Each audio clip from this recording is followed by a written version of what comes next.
Initially, the authorities thought that getting this ship out of the Suez Canal wasn't rocket science.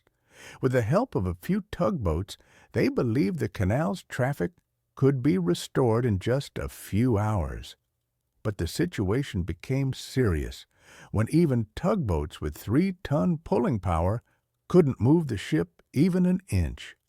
One of the world's most important shipping routes was jammed, and every passing hour was causing losses worth millions of dollars.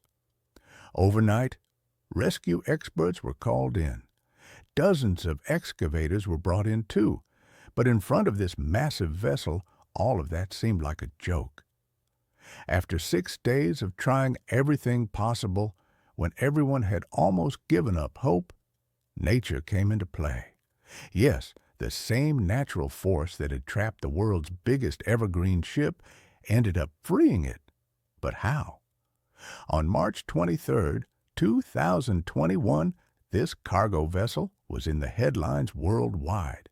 The evergreen cargo ship, loaded with 20,000 containers, got stuck in the Suez Canal, completely blocking traffic from both sides. Though ships running aground isn't unheard of, the fact that it happened in the Suez Canal brought it to every news channel's attention. As you may know, the Suez Canal is man-made, 193 kilometers long and 200 meters wide. It is a valuable shortcut for shipping. Instead of going around the African continent, cargo ships from eastern countries use the canal to save time and fuel. Likewise, ships from the east coast of the U.S. and Canada going to Asia also benefit from it. In short, the global flow of goods heavily depends on this canal, which is why it's so critical. The evergreen ship getting stuck raised many questions.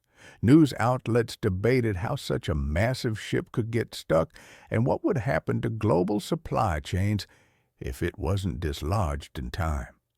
The ship was 400 meters long and carried over $1 billion worth of goods. The combined container weight alone was equal to about 350 Boeing 747 aircraft, excluding the ship's own weight.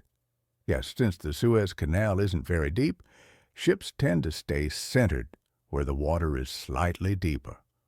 Evergreen had started its journey successfully and was headed to Rotterdam, Netherlands.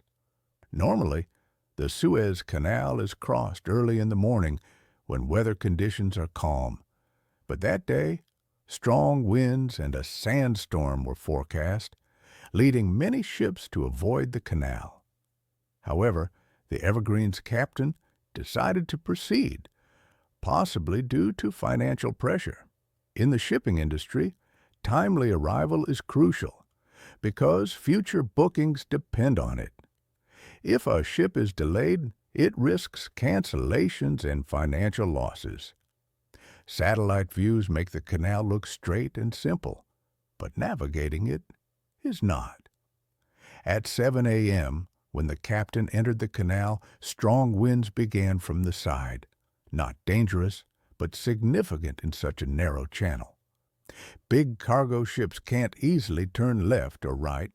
They need speed to maintain control. The captain increased speed to regain control, which worked, but triggered another problem. As the speed increased, water pressure on the ship's sides dropped, causing the ship to shift toward the side with lower pressure. In Evergreen's case, the front hit the right bank hard, getting lodged in the mud and sand, while the tail swung left, blocking the entire 200-meter-wide canal. This blockage happened between the Red Sea and Great Bitter Lake.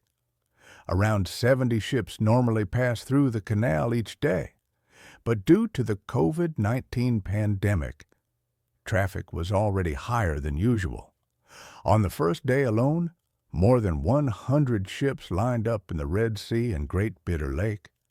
The story made headlines beyond the shipping industry because 13% of global trade depends on the Suez Canal, estimated at $308 billion annually.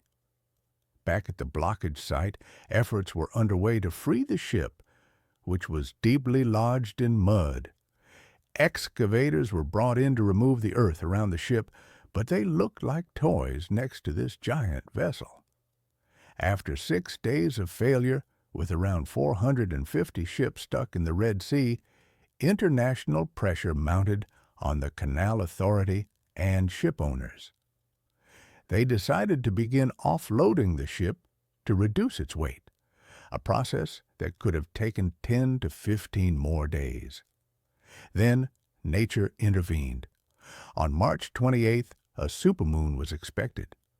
During a full moon, tides rise significantly, raising sea levels. As the tide rose in the Suez Canal, the ship naturally lifted just enough for 2 tugboats to pull it free. The fortunate freeing of the Evergreen was a joyous moment globally. Tugboats and sailors celebrated with foghorns. However, the 6-day closure of the canal had already caused an estimated $57 billion in losses. Even after reopening, it took another week to clear the backlog of stuck ships. This incident made it very clear to the world, even if unintentional, a disruption in a shipping canal can have massive global consequences.